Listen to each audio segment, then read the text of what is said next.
The war room fell silent as Bolthar stood up from his command throne. His massive shadow stretched across the strategic map table. The 7 other generals watched their leader with respect and fear. Bolthar had led more successful conquests than any high commander before him. "Tell me more about these humans," Bolthar ordered. His voice was deep and scratchy, like rocks grinding together. Captain Hiobin stepped forward into the light. The young officer's green exoskeleton had not yet darkened with age. His left antenna was bent from a past battle, marking him as a survivor. "They arrived in Sector 89 about 30 rotations ago. Their ships are small but fast. They built their colony very quickly on the 3rd moon of Velter. They seem to need special suits to breathe outside their habitats." General Thack laughed, a clicking sound that echoed in the chamber. "Weak creatures who cannot even breathe normal air. This will be our easiest victory yet." Bolthar raised one clawed hand for silence. Never judge an enemy by their appearance alone. That is the first lesson of war. He turned back to Captain Hiobin. "What weapons do they have?" "We observed energy weapons, Commander. Nothing that could penetrate our armor at range. They have no battle cruisers that we could see, just transport and mining vessels." Bolthar walked to the large window overlooking the capital city. Below, thousands of Kraxan moved through the streets. Workers with their blue shells, scientists with their yellow markings, and everywhere, the red-armored warriors who had made the Kraxan the most feared species in known space. The first races the Kraxan conquered had been easy targets. The peaceful Malorians surrendered after a single battle. The Vex fought hard but fell within a year. With each victory, the Kraxan fleet grew larger, their technology improved. They took the best from each conquered world and made it their own. "Show me these humans," Bolthar ordered. Hiobin pressed a button on his wrist device. The 3-dimensional image appeared above the war table. The gathered generals leaned forward to study the strange creatures. The humans stood on 2 legs, with no protective shell. Their skin looked soft and vulnerable. They had strange fur on top of their heads in different colors. They wore artificial coverings over their bodies.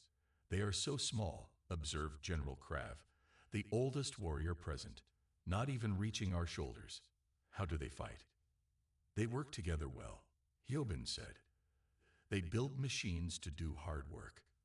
They talk constantly to each other. They seem very social." Bolthar studied the images carefully. Something about these humans bothered him, though he couldn't say what. They looked weak, yet they had traveled between stars. They had no natural weapons, yet they had survived. "Did they detect your ship?" Bolthar asked. "No, Commander. We stayed hidden behind Velter's 2nd moon. Our scanners could watch them without being seen." Bolthar nodded. "Good. We will learn more before we strike." He turned to General Thack. "Prepare 3 battle cruisers. Take 2,000 warriors. But do not attack yet. I want to know more about these humans first." "Commander," Thack protested, "we don't need so many ships for such weak creatures." "Do as I command," Bolthar said quietly. His voice was soft, but every general in the room straightened. When Bolthar spoke softly, death often followed. Thack bowed deeply. "Yes, High Commander. The ships will be ready in 3 days." After the other generals left, only Captain Hiobin remained with Bolthar. The High Commander turned to the young officer. "There is something you did not say in front of the others.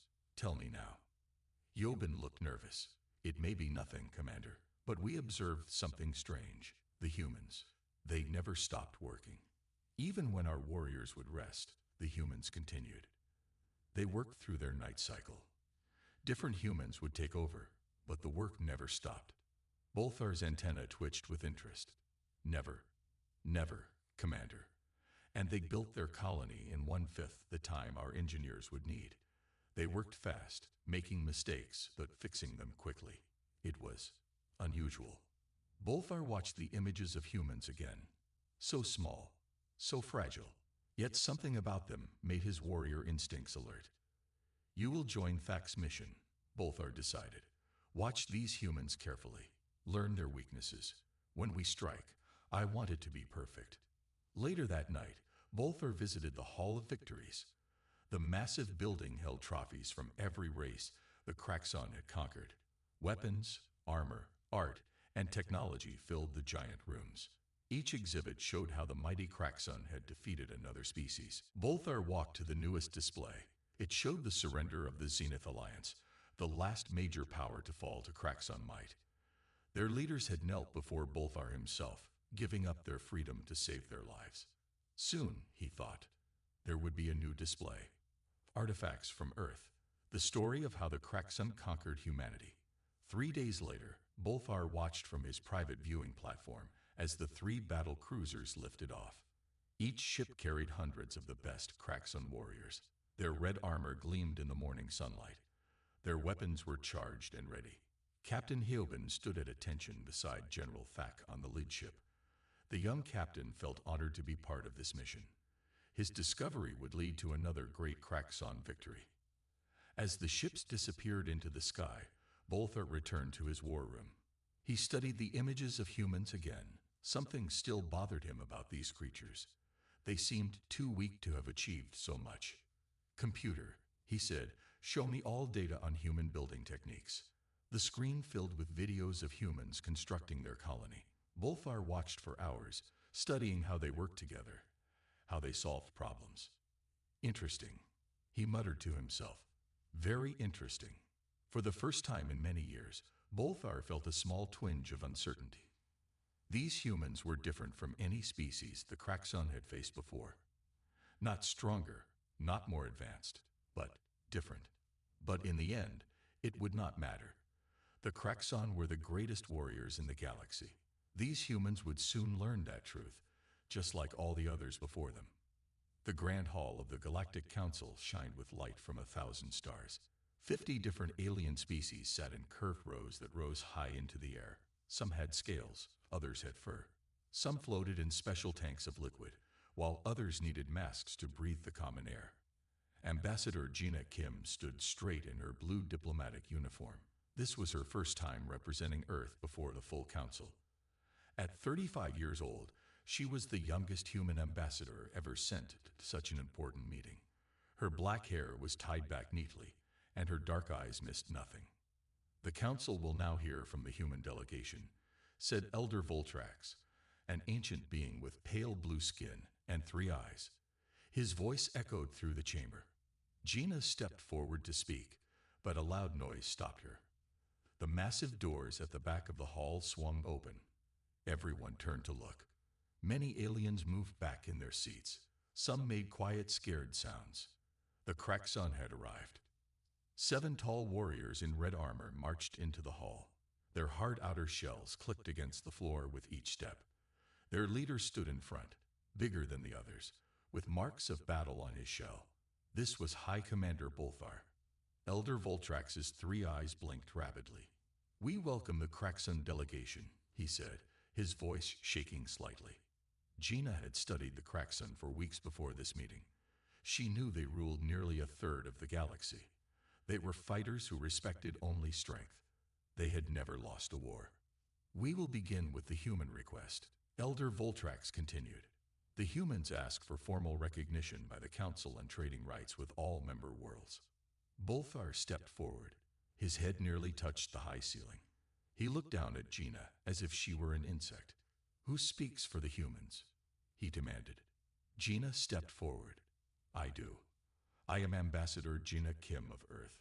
The Kraxon leader made a sound like stones grinding together. It took Gina a moment to realize he was laughing. "This small creature speaks for humanity. Where are your warriors? Your battle leaders? On Earth, diplomats speak for our people," Gina explained calmly.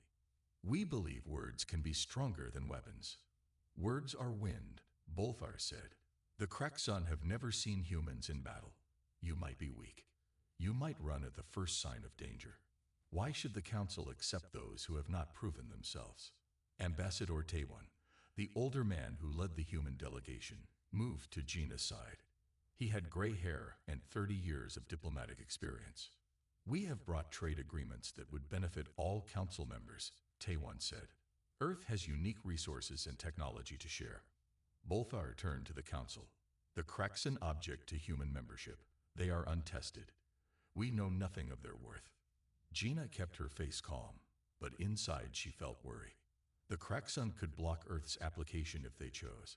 Without council membership, humans would be alone in a dangerous galaxy. We come seeking friendship, not conflict, Gina said, her voice clear in the large room. Earth wishes to join the galactic community peacefully. Bolthar's compound eyes studied her. Peace is for the worthy. If humans want council membership, they must prove their value. The room went very quiet. Every alien watched the exchange between the small human woman and the massive Cracksun commander. We challenge humans to the trial of worthiness, Bolthar announced. A wave of surprised sounds filled the hall. Elder Voltrax rose from his seat, all three eyes wide with shock.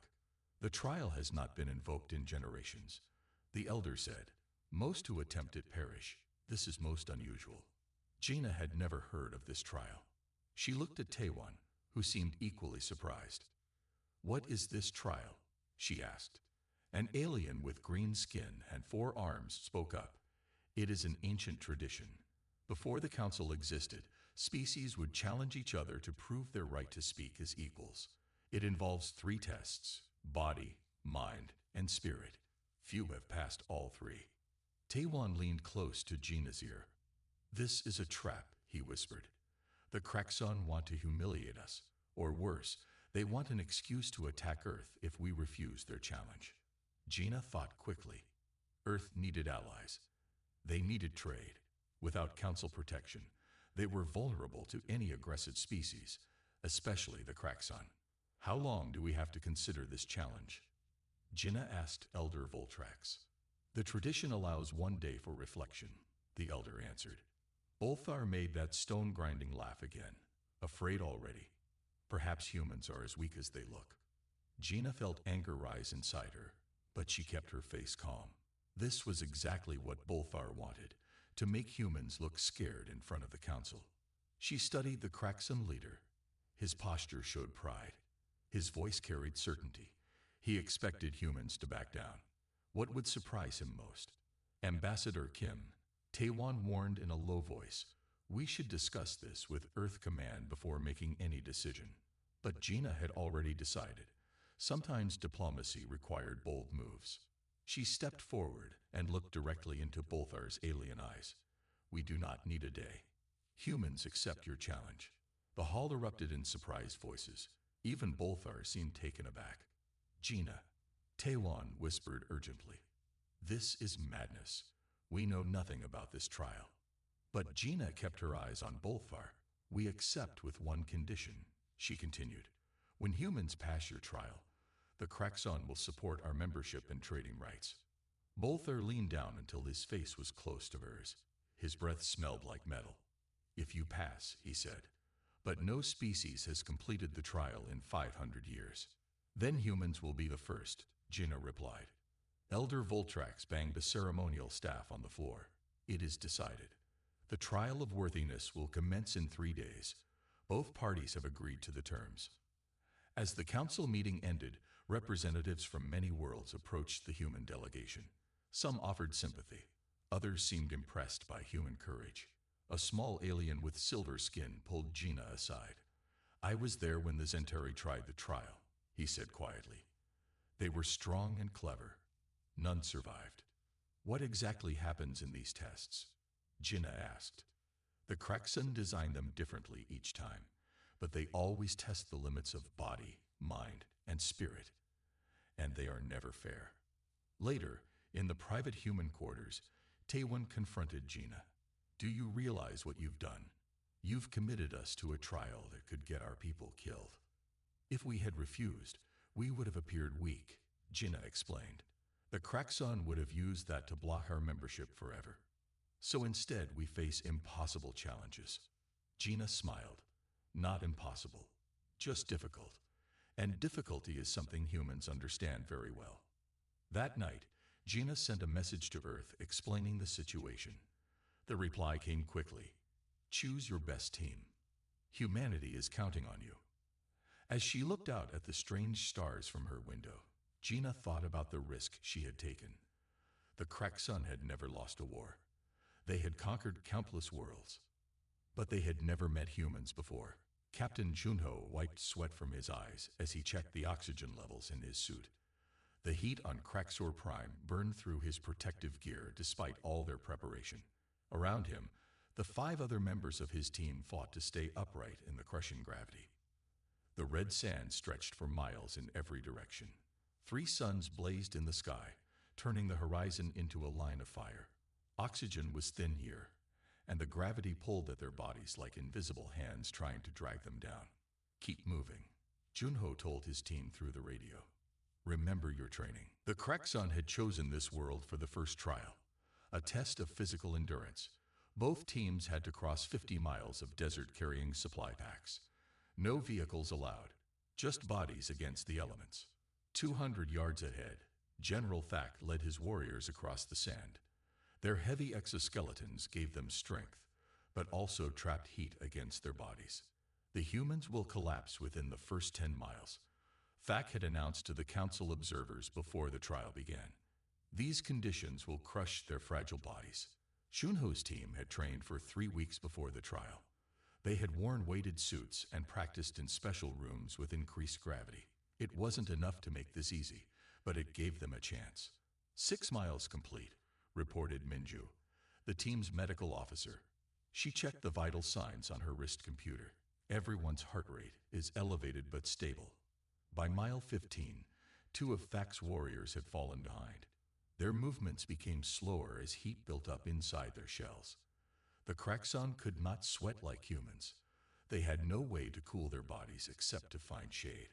But there was no shade in this endless desert.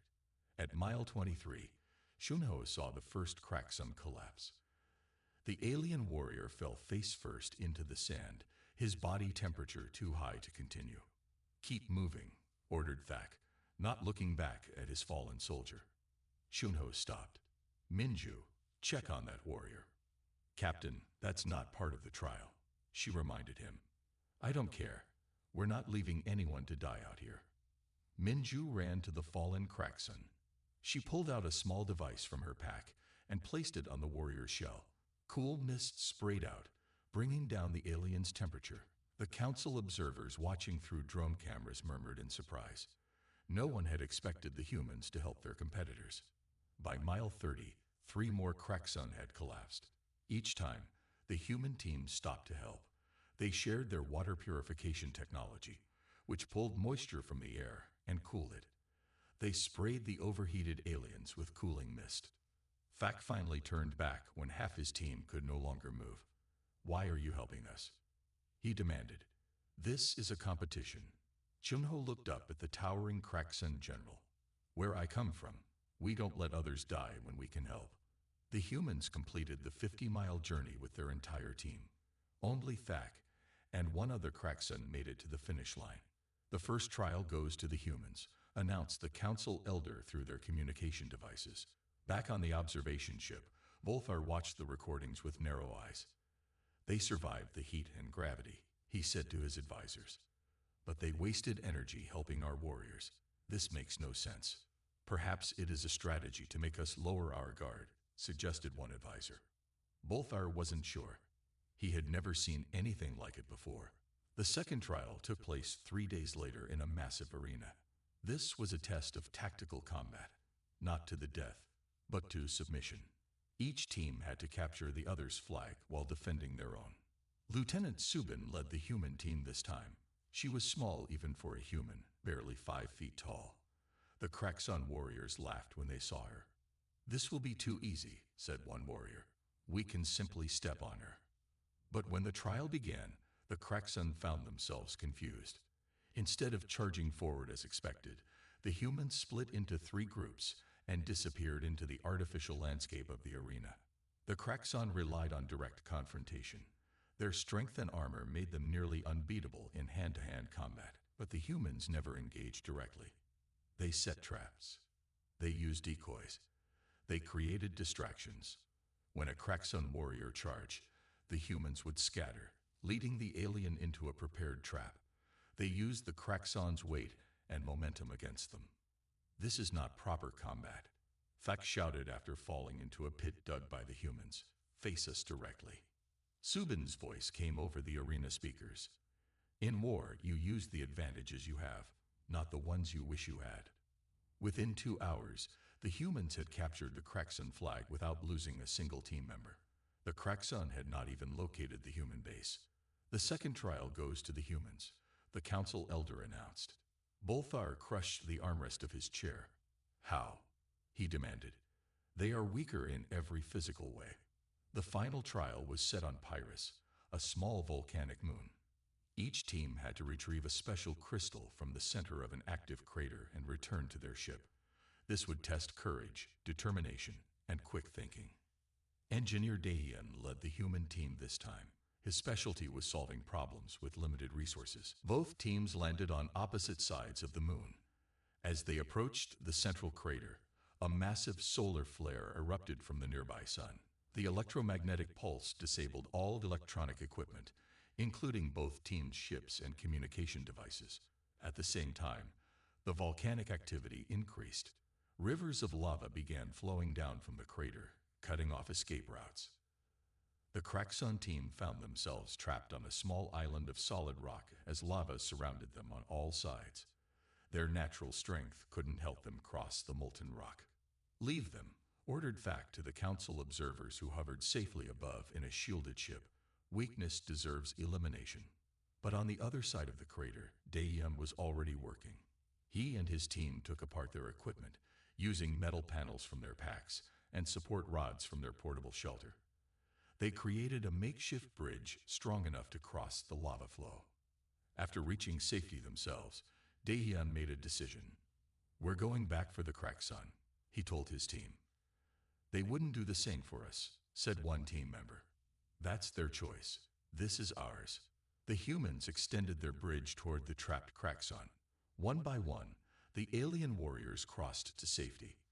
The last one across was Thak himself, his shell scorched by heat. From the observation ship, Bolthar watched in stunned silence. They saved warriors who would have conquered them, he said quietly. Why? The council elder standing beside him smiled. Perhaps that is something you should ask them yourself.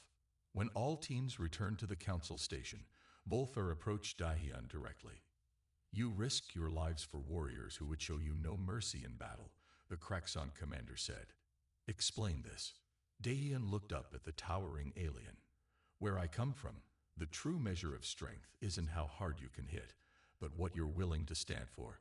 We couldn't leave you there to die, even if you would have left us. Bolthar's compound eyes studied the small human. For the first time in his long life, the Kraxon commander felt something he had never experienced before, doubt about his people's way of life. The third trial, he announced to the waiting council, goes to the humans, not for their speed or strength, but for showing a kind of courage the Kraxon have yet to understand. The deep space sensor station orbiting Jupiter picked up the first signs of the Vorax horde. At first, the technicians thought it was just noise in the system, but after 3 days of watching, there was no doubt. A massive swarm of creatures was moving through space, devouring everything in its path.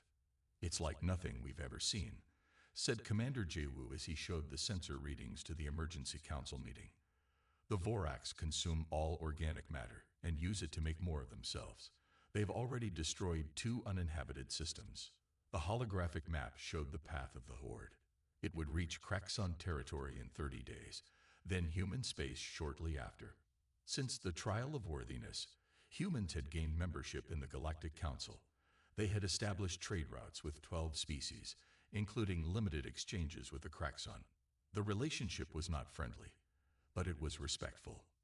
Now both species faced extinction if the Vorax could not be stopped. The Council voted to create a joint command center on a space station at the edge of Kraxon space.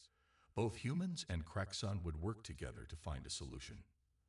The command center was divided in half. On one side, Kraxon warriors planned battle strategies. On the other, humans analyzed data and ran simulations. Neither group mixed much with the other. High Commander Bolthar arrived on the 10th day. He entered the human section without warning, his massive frame making the doorway look small. Show me what you know about these Vorax, he demanded. Ambassador Taewon, who had been appointed military liaison, brought up the latest scans on the main screen. The Horde is a single organism made up of billions of smaller units, Taewon explained. They move as one and share a hive mind. We believe they operate on instinct rather than intelligence. Bolthar studied the images. How do they detect prey? They follow heat and energy signatures, said Mina, the human tactical officer. She was young but brilliant, with a special talent for understanding alien behavior patterns. They're drawn to stars and planets with active cores. Then our strategy is clear, Bolthar said. We gather our fleet at this point. He jabbed a clawed finger at the map. When the Vorax arrive, we attack with everything we have. The combined firepower of Kraksun and human ships will destroy them. Taewon shook his head. We've run simulations of a direct attack. The Vorax would absorb our first wave and grow stronger. Even with our combined forces, we would lose 80% of our ships and still fail to stop them. Bolthar's compound eyes flashed with anger. You suggest we run. Hide. Let these mindless creatures enter our territory without a fight. No, said Taewon calmly. I suggest we use their nature against them. For the next hour, Taewon explained the human plan. The Vorax followed heat and energy. They always chose the path of most resistance because resistance meant food. If a smaller force challenged them, they would change course to consume it. We can use that behavior to redirect them, Taewon concluded. A small fleet can lead them away from populated systems and toward a trap. And what trap could possibly hold such a swarm? Bolthar asked. Mina stepped forward. The sun in the Nelvar system. It's unstable and nearly ready to go supernova. If we can lead the Vorax there and trigger the explosion at the right moment, the entire horde would be destroyed. Bolthar slammed his fist down on the table, cracking its surface. Your defensive strategy is cowardice. Kraksun do not use tricks. We face our enemies directly. We must attack with our full strength. The room went quiet. The human staff froze, waiting for Taewon's response. Commander Bolthar, Taewon said quietly, would you use a sword to kill a virus, or would you find the right medicine? The Vorax are not like us. They have no concept of honor or battle. They are a force of nature. We must treat them as such. Kraksun do not hide from battle. Bolthar insisted. Mina spoke up. It's not hiding, she explained. It's fighting smarter. We use the enemy's strength against them, just as humans did in the trial of worthiness. Bolthar remembered how the humans had defeated his warriors in the tactical trial. They had never engaged directly. Instead, they had used the Kraksun's own power against them. Show me your full plan, he finally said. For the next 2 weeks, humans and Kraksun worked side by side. The plan required perfect timing and coordination between species who had rarely cooperated. When the Vorax horde appeared at the edge of Kraksun space, 50 ships waited, 30 Kraksun battle cruisers and 20 human vessels. They formed a pattern in space, creating a wall of energy signatures to attract the horde's attention. They've detected us, reported Captain Jinwoo from the lead human ship. The horde is changing course, just as predicted. Begin Phase 2, ordered Bolthar from his command ship. The fleet broke formation, creating a path that led away from inhabited systems. The Vorax followed, drawn by the energy of the ship's engines. For 6 days, the fleet stayed just ahead of the horde, leading it toward the Nelvar sun. The Kraksun wanted to turn and fight at every moment, but they followed the plan. When they reached the Nelvar system, Mina's calculations proved correct. The Vorax sensed the dying sun's massive energy and moved toward it, ignoring the smaller ships. Now we trigger the Nova, Taewon said. 20 human ships positioned themselves around the sun. They fired specially designed missiles deep into the star's core. The Kraksun ships formed a protective ring, destroying any Vorax units that tried to attack the more vulnerable human vessels. All ships, maximum speed away from the blast zone, ordered Bolthar. The combined fleet retreated as the sun began to collapse. The Vorax horde, sensing the enormous energy release, swarmed toward it. The explosion wiped out every Vorax unit in the system.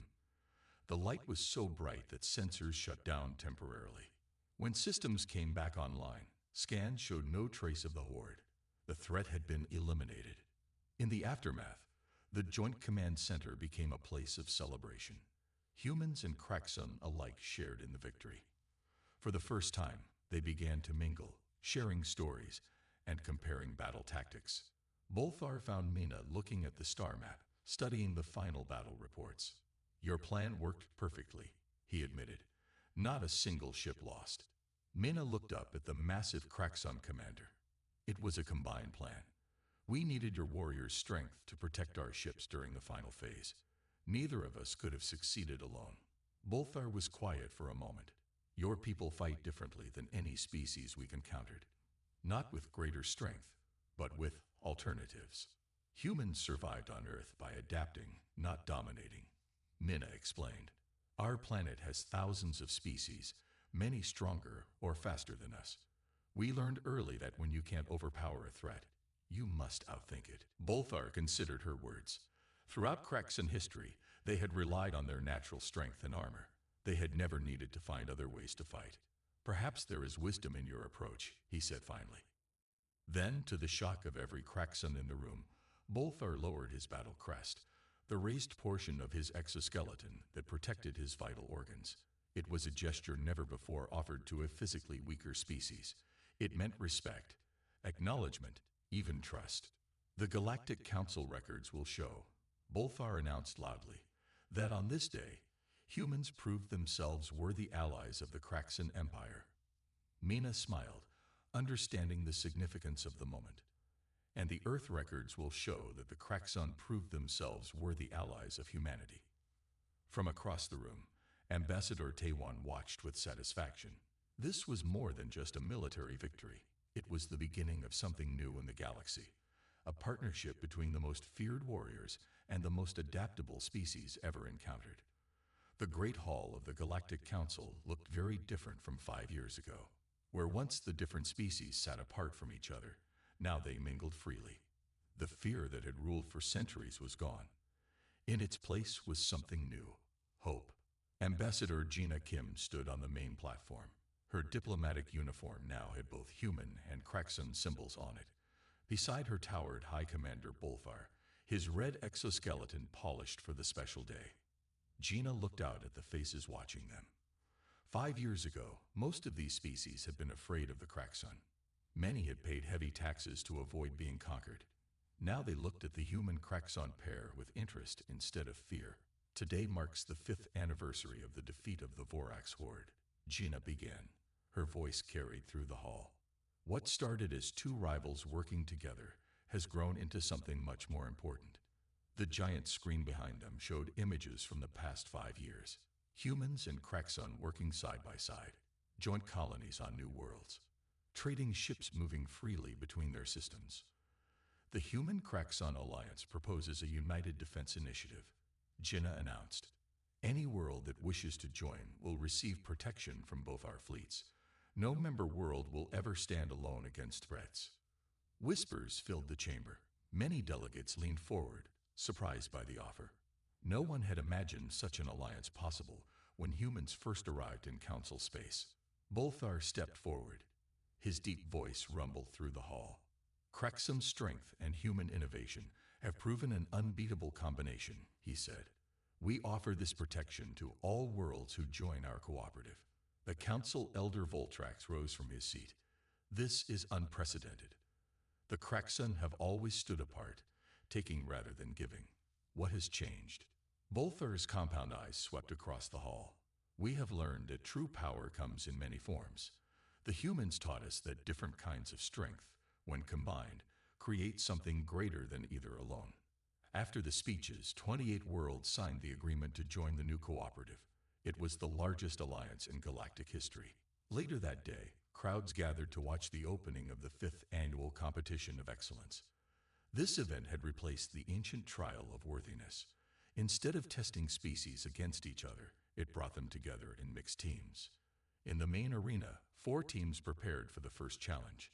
Each team had members from 6 different species, including humans and Kraxon. They wore matching uniforms with their team colors.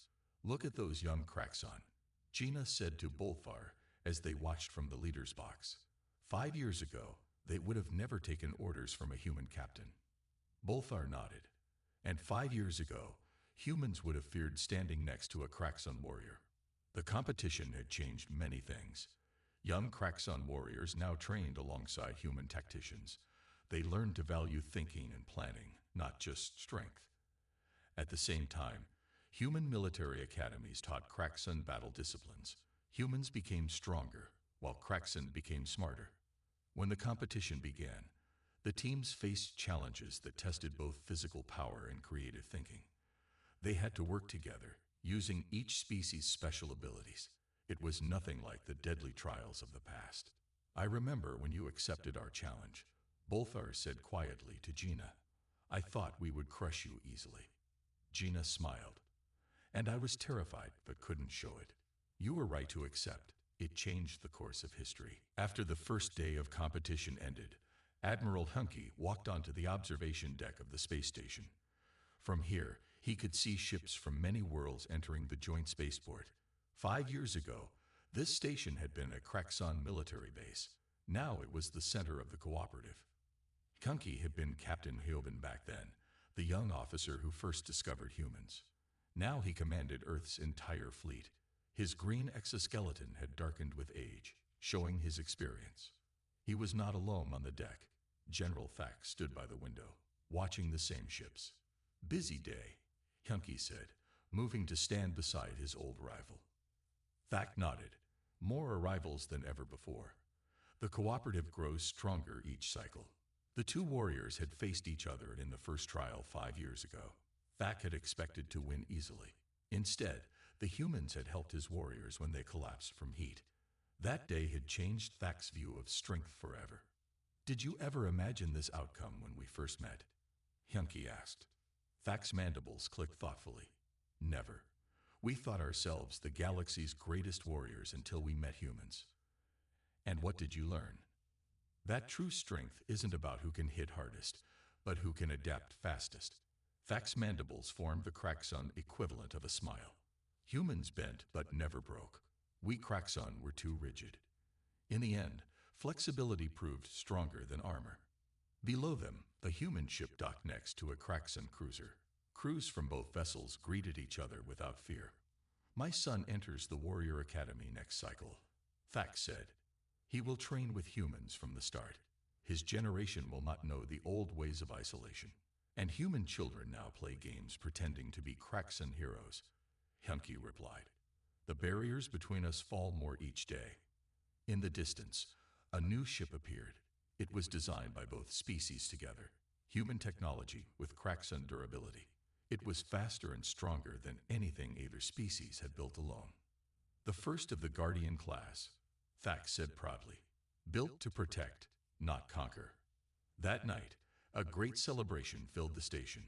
Beings from 30 different worlds ate, drank, and shared stories together. In one corner, young Kraxon warriors listened to human veterans tell tales of Earth's ancient battles. In another, human scientists studied Kraxon art with fascination. Ambassador Gina found a quiet moment to slip away to her quarters. On her desk sat a small plant from Earth, an oak seedling. Beside it stood a Kraxon battle shield, given to her by Bolthar after the Vorax victory. Different kinds of strength, she whispered, touching both items. The tree bent with the wind but grew stronger each year. The shield was hard and unyielding, protecting against direct attacks. Together, they represented the new galactic order. Not one species ruling over others, but many working together, each contributing their unique strengths.